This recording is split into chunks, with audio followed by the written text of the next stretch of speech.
Hello students, welcome to my English class. आज हमरा English ग्रामारेर क्लासे क्लजेर पार्ट 2 নিয়ে আলোচনা করব।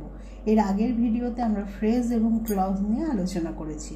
তো সেখানে ফ্রেজ মানে দেখেছি শব্দগুচ্ছ এবং ক্লজ মানে আমরা কি দেখেছি, ক্লজের বাক্য হচ্ছে বাক্যাংশ। তো আজ আমরা মূলত ক্লজ নিয়ে আলোচনা করব। ক্লজ কাকে বলে, ক্লজ কয় প্রকার এবং ক্লজের বৈশিষ্ট্য কি, একটা সেন্টেন্সের মধ্যে আমরা ক্লজগুলোকে কিভাবে চিনব, এগুলোই আজকে আমাদের মূল আলোচ্য বিষয়। চলো আলোচনা শুরু করা যাক। তো ক্লজ কথার অর্থ আমরা দেখলাম বাক্যাংশ। তো এই বাক্যাংশ, এর থেকেই তোমরা বুঝতে পারছো বাক্যাংশ মানে কি, বাক্যের অংশ। বাক্যের অংশ তার মানে part of a sentence. Part of a sentence, sentence মানে তোমরা জানো বাক্য। এই বাক্য একটা বড় বাক্যের ছোট অংশ, বড় বাক্যের অংশ, সেটাকেই বলা হচ্ছে ক্লজ। দেখো শুধুমাত্র বললাম, তোমরা হয়তো বুঝতে পারছো না। দেখো আমরা লিখি উদাহরণের মাধ্যমে, তাহলে সবটা পরিষ্কার হয়ে যাবে। হি drew a picture which was very beautiful. দেখো হি ড্রিউ এ পিকচার, সে একটা ছবি এঁকেছিল, হুইচ ওয়াজ ভেরি বিউটিফুল, যেটা ছিল খুব সুন্দর।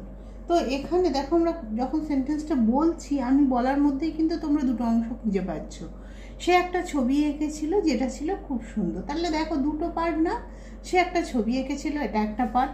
হি ড্রিউ এ পিকচার, এবং হুইচ ওয়াজ ভেরি বিউটিফুল, যেটা ছিল খুব সুন্দর, এটা একটা পার্ট। এই যে অংশ, এই এক একটা অংশ হচ্ছে ক্লজ বা বাক্যাংশ। তাহলে এটা একটা ক্লজ, আবার এটা একটা ক্লজ, আর এই পুরোটা মিলে কি হয়েছে একটা সেন্টেন্স। এটা পুরোটা একটা সেন্টেন্স বা বাক্য। এই ক্লজগুলো তাহলে কি, এই ক্লজটা এই বড় বাক্যটার একটা বা বড় সেন্টেন্সটার একটা অংশ, বা এই ক্লজটা এই বড় বাক্য বা সেন্টেন্সটার একটা অংশ। তার মানে বাক্যাংশ বা বাক্যের অংশ বা পার্ট অফ এ সেন্টেন্স। তার মানে কি, ক্লজ হচ্ছে পার্ট অফ এ সেন্টেন্স। কিন্তু ক্লজের এটা ছাড়াও কিন্তু বিশেষ বিশেষ নিজস্ব কিছু বৈশিষ্ট্য আছে, যেগুলো ছাড়া আমরা এগুলোকে কিন্তু ক্লজ বলতেই পারি না। কিভাবে? প্রথম বৈশিষ্ট্য গ্রুপ অফ ওয়ার্ডস। এগুলো তো গ্রুপ অফ ওয়ার্ডস, অবশ্যই গ্রুপ অফ ওয়ার্ডস মানে কতগুলো শব্দ পাশাপাশি বসছে, শব্দগুচ্ছ।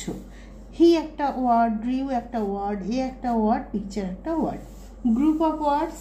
ঠিক আছে, এরপর কি, হ্যাজ মানে এই গ্রুপ অফ ওয়ার্ডসের have a subject and a predicate. তোমরা যারা ফ্রেজ পড়েছো, ফ্রেজের ভিডিওটা দেখেছো, সেখানে দেখতে পাবে ফ্রেজের বৈশিষ্ট্য ছিল, ফ্রেজের বৈশিষ্ট্য প্রথম ছিল গ্রুপ অফ ওয়ার্ডস, শব্দগুচ্ছ, but they do not have a subject and predicate, মানে তাদের কোনো সাবজেক্ট আর প্রেডিকেট নেই।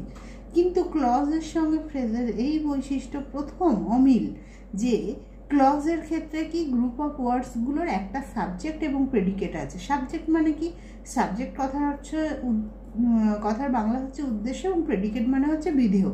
অর্থাৎ বাক্যে যাকে উদ্দেশ্য করে কিছু বলা হয় সে হচ্ছে সাবজেক্ট, এবং প্রেডিকেট কি, উদ্দেশ্য সম্পর্কে যেটা বলা হয়। তাহলে আমরা এই যে গ্রুপ অফ ওয়ার্ডসটা নিয়ে আলোচনা করছি, শুধুমাত্র আমরা এটুকু অংশ দেখি। হি drew a picture, group of ওয়ার্ডস।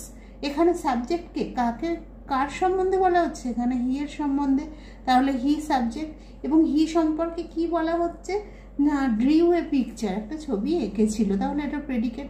অর্থাৎ তাহলে এই বৈশিষ্ট্যটা মিলল, have a subject and a predicate. এরপরে পরের বৈশিষ্ট্য যে হ্যাভ এ ফাইনাইট ভার্ব, একটা ফাইনাইট ভার্ব থাকবে অবশ্যই। ফ্রেজের ক্ষেত্রে কিন্তু ফাইনাইট ভার্ব কিন্তু থাকবে না। তাহলে দেখো হ্যাভ এ ফাইনাইট ভার্ব, তাহলে হি ড্রিউ এ পিকচার, এখানে ফাইনাইট ভার্ব কোনটা, সমাপিকা ড্রিউ, এঁকেছিল, এই ড্রিউটা ফাইনাইট ভার্ব। তাহলে এই বৈশিষ্ট্যটা মিলে গেল, হ্যাভ এ ফাইনাইট ভার্ব। এবং পরের বৈশিষ্ট্য হচ্ছে যে একটা part of a big sentence, একটা বড় সেন্টেন্সের অংশ। সে বৈশিষ্ট্য তো আমাদের আগেই মিলে গেছে। তাহলে ক্লজের কি কি বৈশিষ্ট্য দেখলাম? Group of words, have a subject and a predicate, have a finite verb, একটা ফাইনাইট ভার্ব থাকবে। আর কি বৈশিষ্ট্য? কমপ্লিট ইন সেন্স, অর্থাৎ অর্থের দিক থেকে কমপ্লিট মানে মোটামুটিভাবে এটা সম্পূর্ণ হবে অর্থের দিক থেকে। যেমন ফ্রেজে কি অর্থের দিক থেকে একদম অসম্পূর্ণ, কোনোই অর্থ নেই, কিন্তু ক্লজের একটা নিজস্ব অর্থ আছে। আর একটা বিশেষ বৈশিষ্ট্য হচ্ছে work as a parts of speech, অর্থাৎ একটা পার্টস অফ স্পিচ, তোমাদেরকে বলেছি পার্টস অফ স্পিচ কয় প্রকার আমরা জানি, পার্টস অফ স্পিচ 8 প্রকার, তাই তো? Noun, pronoun, verb, adverb, adjective, preposition, conjunction, interjection. তো এই গ্রুপ অফ ওয়ার্ডসটা যেটাকে আমরা ক্লজ বলছি, সে কিন্তু সেই গ্রুপ অফ ওয়ার্ডসটা কী করবে?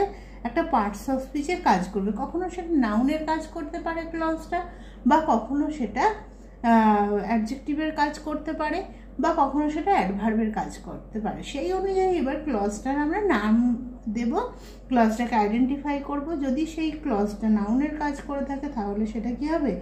নাউন ক্লজ হবে। যদি অ্যাডজেক্টিভের কাজ করে থাকে অ্যাডজেক্টিভ ক্লজ হবে, বা যদি অ্যাডভার্বের কাজ করে থাকে তাহলে সেটা অ্যাডভার্বিয়াল ক্লজ হবে।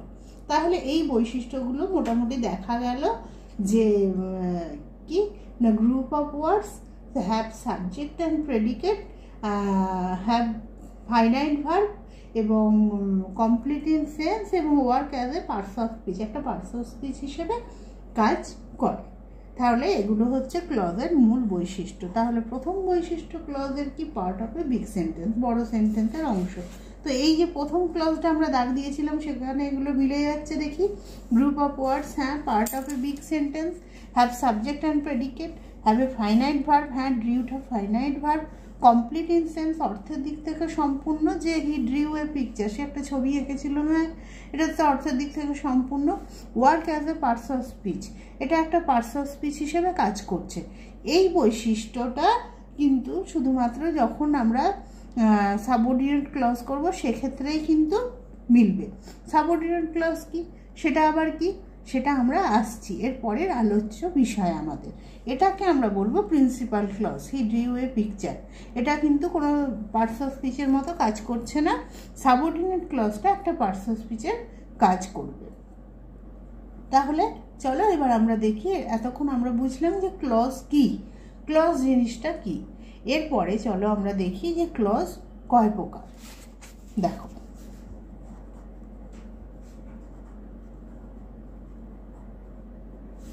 ক্লজ কে আমরা দুভাগে ভাঙতে পারি। সেগুলো কি কি? Principal clause,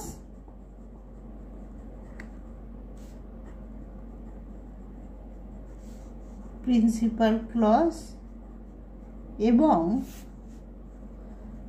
subordinate clause.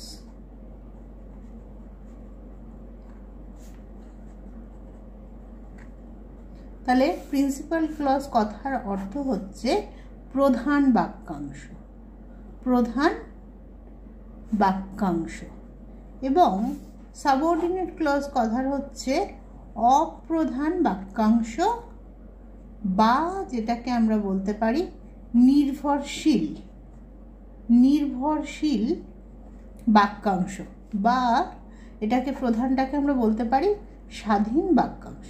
ব্যাপারটা কি?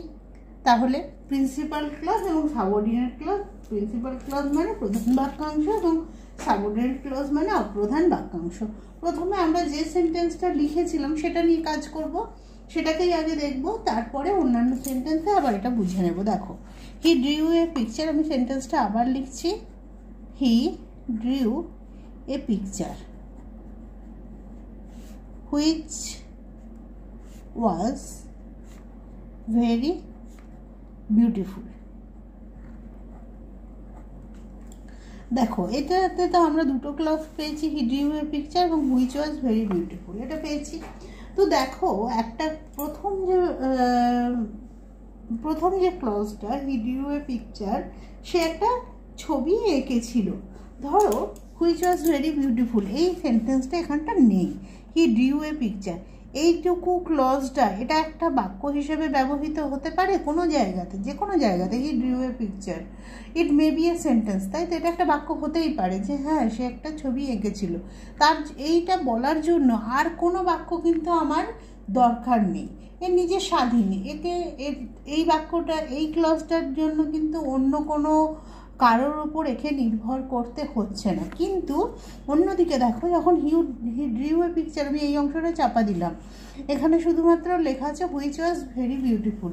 তার বাংলা অর্থ হচ্ছে যেটা ছিল খুব সুন্দর, যেটা ছিল খুব সুন্দর। কিন্তু আমি যদি শুধু এটুকুটা কোনো একটা সেন্টেন্স হিসাবে ব্যবহার করতে যাই যে হুইচ ওয়াজ ভেরি বিউটিফুল, যেটা ছিল খুব সুন্দর, এটার কি কোনো অর্থ হবে? মানে এই অর্থটা কি কমপ্লিট হবে? হবে না, তাই তো? এটা সম্পূর্ণ হতে গেলে কিন্তু এই কথাটা আমাকে বলতেই হবে যে যে সে একটা ছবি এঁকেছিল যেটা ছিল খুব সুন্দর। এক্ষেত্রে কিন্তু যেটা ছিল খুব সুন্দর আমি না বললেও এটা একটা সেন্টেন্স হতেই পারে যে সে একটা ছবি এঁকেছিল, তাই তো? তাহলে এর কিন্তু এর ওপর নির্ভর হচ্ছে না, দ্বিতীয় ক্লজটা প্রথম ক্লজের ওপর নির্ভর করছে। কিন্তু এই প্রথম ক্লজটা কিন্তু দ্বিতীয় ক্লজের ওপর নির্ভর করছে না, এটা একা একাই একটা সেন্টেন্স হিসেবে ব্যবহৃত হতে পারে। তাই প্রথম ক্লজটাকে আমরা কি বলবো? প্রিন্সিপাল ক্লজ বা প্রধান বাক্যাংশ বা স্বাধীন বাক্যাংশ, যেহেতু নিজেই স্বাধীনভাবে বাক্য হিসেবে ব্যবহৃত হতে পারে। কিন্তু দ্বিতীয় ক্লজটাকে আমরা কি বলবো? Subordinate clause. সেটাকে আমরা বলবো সাবঅর্ডিনেট ক্লজ বা অপ্রধান বাক্যাংশ, বা অনেক সময় ডিপেন্ডেন্ট ক্লজও বলা হয়। এবং প্রথম প্রিন্সিপাল ক্লজটাকে ইন্ডিপেন্ডেন্ট ক্লজ বলা হয় এবং সাবঅর্ডিনেট ক্লজটাকে ডিপেন্ডেন্ট ক্লজও বলা হয়ে থাকে।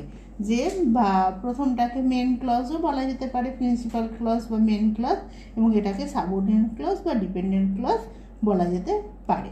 তাহলে যে ব্যাপারগুলো কি, বড় বাক্যের অংশ অবশ্যই সাবজেক্ট এবং প্রেডিকেট থাকবে। আর এই প্রিন্সিপাল ক্লজটা কি একদম অর্থের দিক থেকে মানে কমপ্লিট সেন্স, সম্পূর্ণ অর্থ নিজেই করতে পারবে, can stand on their own, মানে নিজেই সম্পূর্ণ অর্থ তৈরি করতে পারবে। কিন্তু সাবঅর্ডিনেট ক্লজ কি নিজে সম্পূর্ণ অর্থ তৈরি করতে পারবে না। সাবজেক্ট প্রেডিকেট থাকবে, ফাইনাইট ভার্ব থাকবে, এই বৈশিষ্ট্যগুলো অবশ্যই মিলবে। কিন্তু সাবঅর্ডিনেট ক্লজের অর্থটা সম্পূর্ণ করার জন্য তাকে কিন্তু প্রিন্সিপাল ক্লজের ওপর নির্ভর করতে হবে, এবং সেজন্যই সাবঅর্ডিনেট ক্লজকে বলা হচ্ছে ডিপেন্ডেন্ট ক্লজ, যেহেতু ডিপেন্ড অন প্রিন্সিপাল ক্লজ। এবার অন্য সেন্টেন্সের আবার উদাহরণের মাধ্যমে আমরা ব্যাপারটা আরেকটু ভালো করে দেখে নিই। আরও একটা দুটো সেন্টেন্স আমরা দেখব, তাহলেই বোঝা যাবে। চলো।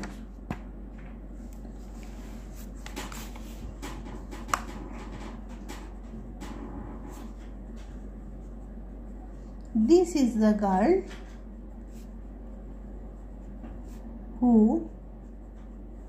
made this mistake. তাহলে এখানে দিস ইজ দ্য গার্ল, এই হয় মেয়েটি, হু মেড দিস মিস্টেক, যে ভুলটা করেছিল। তাহলে দুটো অংশ, this is the girl, who made this mistake, যে এই ভুলটা করেছিল। তাহলে এই যে দিস ইজ দ্য গার্ল, এই ক্লজটা এই হয় মেয়েটি, এটা নিজে একটি সেন্টেন্স হিসেবে ব্যবহৃত হতে পারছে। সাবজেক্ট প্রেডিকেট আছে, ফাইনাইট ভার্ব ইজ আছে, তাহলে ক্লজ নিজে ব্যবহৃত হতে পারছে একটা সেন্টেন্স হিসেবে। তাহলে এটা কি হয়ে যাবে? Principal clause. কিন্তু হু মেড দিস মিস্টেক, যে কে মানে যে এই ভুলটা করেছিল, এটার অর্থ হচ্ছে যে এই ভুলটা করেছিল। সাবজেক্ট প্রেডিকেট আছে, হুটা নিজেই সাবজেক্ট এবং মেড দিস মিস্টেক প্রেডিকেট, এবং মেড একটা ফাইনাইট ভার্ব। তাই ক্লজের বৈশিষ্ট্যগুলো কভার করছে এরা। ক্লজ অবশ্যই, কিন্তু সেটা কি ক্লজ? কিন্তু সাবঅর্ডিনেট ক্লজ, কেননা এই ক্লজটাই প্রিন্সিপাল ক্লজের উপর নির্ভর করছে। আরও একটা উদাহরণ আমরা দেখে নিই, চলো। He gave me a silver ring which was made of but he gave me a ring which was made of silver. সে আমাকে একটা আংটি দিয়েছিল যেটার উপর তৈরি ছিল, which was made of silver. তাহলে দুটো অংশ কি পরিষ্কার দেখা যাচ্ছে, he gave me a ring এটা একটা অংশ, which was made of silver এটা একটা অংশ। তাহলে এই he gave me a ring এটা কি হবে, এটা তাহলে হবে প্রিন্সিপাল ক্লজ, এবং which was made of silver এটা হবে সাবঅর্ডিনেট ক্লজ। কেননা he gave me a ring, দেখো সে আমাকে একটা আংটি দিয়েছিল, এটা তো নিজে একটা বাক্য হিসেবে ব্যবহৃত হতে পারছে, তাই এটা প্রিন্সিপাল ক্লজ।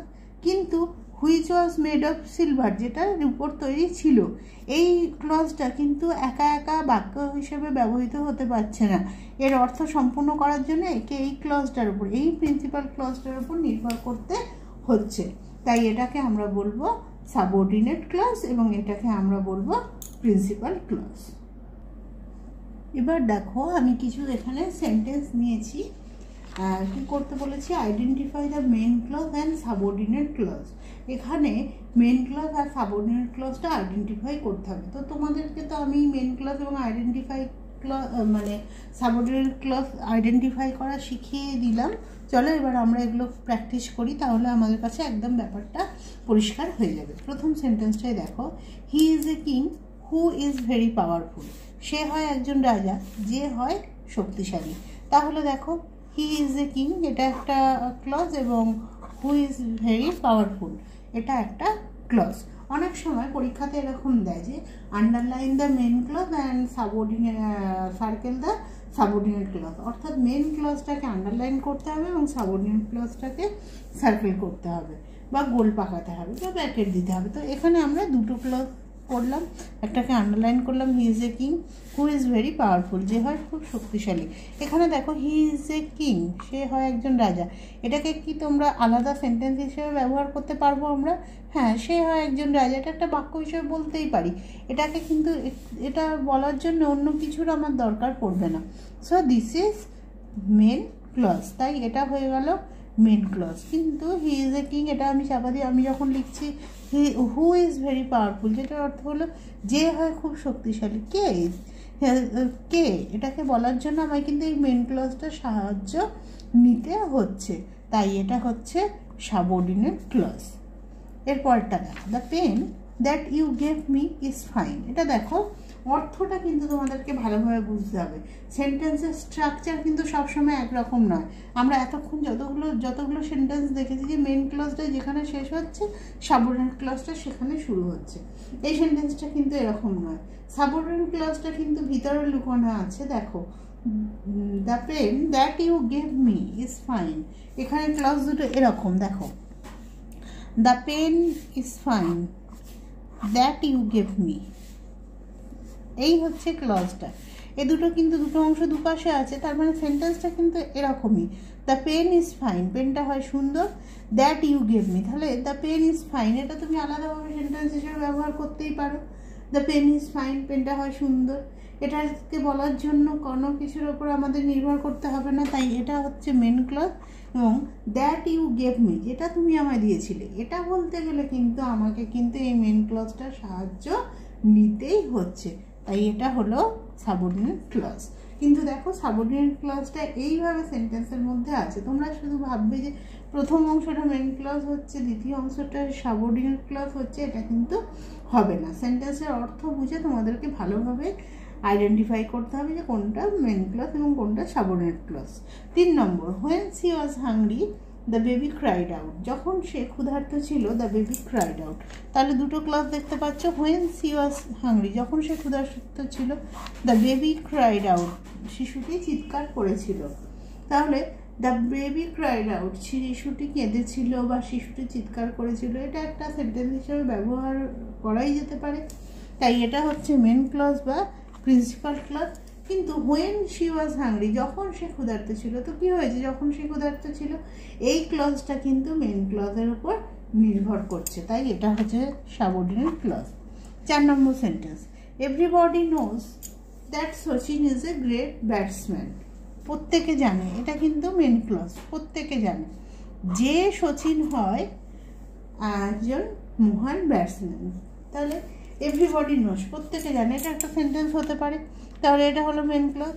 যে সচিন হয় একজন মহান ব্যাটসম্যান, তাহলে এটা কি এই অংশটাকে এই মেন ক্লজের উপর নির্ভর করতে হচ্ছে যে প্রত্যেকে কি জানে, মানে যে সচিন হয় একজন মহান ব্যাটসম্যান, যে সচিন হয় মহান ব্যাটসম্যান, তো কি হয়েছে তাতে? তাহলে এটা কি প্রত্যেকে জানে, তাহলে এটা সাবঅর্ডিনেট ক্লজ। আবার 5এরটা দেখো একই রকমভাবে স্ট্রাকচারটা অন্যরকম আছে। The boy whose uncle is the doctor came here. তাহলে তোমরা নিজেরা আগে বলার চেষ্টা করো এটার মেন ক্লজ কি হবে। এটার মেন ক্লজ কি হবে? দ্য বয় কেম হেয়ার, ছেলেটি এখানে এসেছিল, তাই তো? এটা একটা সেন্টেন্স হিসেবে আমরা ব্যবহার করতে পারি। এবং সাবঅর্ডিনেট ক্লজটা কি হবে? Whose uncle is a doctor, যার আঙ্কেল হয় একজন ডক্টর। তাহলে দ্য বয় কেম হেয়ার, ছেলেটি এখানে এসেছিল, whose uncle is a doctor. তাহলে whose uncle is a doctor এটা হচ্ছে সাবঅর্ডিনেট ক্লজ, কেননা এটা বলার জন্য দ্য বয় কেম হেয়ার এটা বলতেই হবে যে যার আঙ্কেল হয় একজন ডক্টর, কার না ওই বয়টার কথা বলতে হবে। তাহলে দ্য বয় কাম হেয়ার এটা হচ্ছে মেন ক্লজ। তাহলে এবার আমরা অতি সহজেই একটা সেন্টেন্সের মেন ক্লজ আর সাবঅর্ডিনেট ক্লজ আইডেন্টিফাই করতে পারবো। তাহলে প্রত্যেকটা সাবঅর্ডিনেট ক্লজের একটা ব্যাপার দেখো যে সাবঅর্ডিনেট ক্লজগুলো শুরুর সময় একটা লিঙ্কার কিন্তু ইউজ করা হচ্ছে। যেমন who is very powerful, that you gave me, that when she was hungry, when that Sachin is a great batsman, that whose uncle is a doctor, whose। তাহলে এই প্রত্যেকটা সাবঅর্ডিনেট ক্লজের শুরুতে কিন্তু একটা লিঙ্কার ব্যবহার করা হচ্ছে, সেটা WH ওয়ার্ডও হতে পারে, WH ওয়ার্ড মানে হু, হুইচ, হোয়াট, হোয়েন এগুলোও হতে পারে, এছাড়া দ্যাট বা অ্যাজ, বিকজ ইত্যাদিও হতে পারে। তাহলে প্রত্যেকটা সাবঅর্ডিনেট ক্লজের শুরুতে কোনো না কোনো লিঙ্কার ইউজ করা হচ্ছে, এই বৈশিষ্ট্যটা আমরা জানলাম। তাহলে আজ আমরা এই পর্যন্ত আলোচনা করলাম, যেখানে আমরা শিখলাম যে কিভাবে একটা বড় সেন্টেন্সে ক্লজ কাকে বলে। এর পরের ভিডিওতে আমরা দেখব যে আমরা সাবঅর্ডিনেট ক্লজকে কিভাবে 3টি ক্লজে ভাগ করতে পারি, অ্যাডজেক্টিভ ক্লজ, নাউন ক্লজ এবং অ্যাডভার্বিয়াল ক্লজ, এবং এক একটা সেন্টেন্সে সেগুলো কিভাবে ব্যবহার করা হয়েছে, কিভাবে আমরা সেগুলো আইডেন্টিফাই করব, এগুলো নিয়ে আমরা বিশদে আলোচনা করব। আজ এ পর্যন্তই। আশা করি ভিডিওটা তোমাদের কাজে লাগবে।